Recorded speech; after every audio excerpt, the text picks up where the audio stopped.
બોલો શું થયું? સાહેબ દુખાવો વધી ગયો છે 10-15 દિવસથી.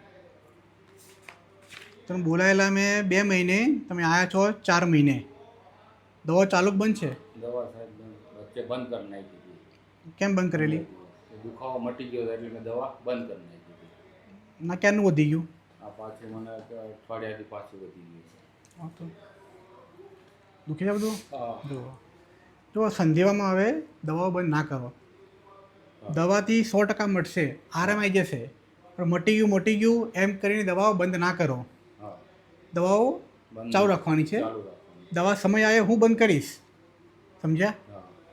દવા બંધ ના કરો. તો કોઈ દિવસ સર દવા આને બંધ ક્યારે કરવાની છે?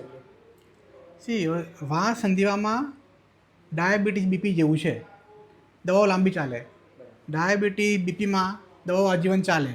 એ રીતે આમાં પણ દવાઓ લાંબી લેવાની છે આપણે.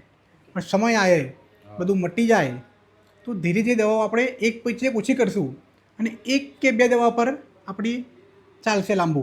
પણ પોતે દવા બંધ ના કરો. સંધિવાની દવાઓ છે, 100% મટશે. પણ મટી ગયું એમ કે દવા પોતે બંધ ના કરો. હવે અમે બંધ નહીં કરાવીએ, અમે તમે નાખો ત્યાં સુધી અમે દવા ચાલુ જ રખાઈશું. સમજી ગયા? દવા બંધ ના કરો, બાકી હું જોઈ લઈશ. ઠીક છે? ઓકે.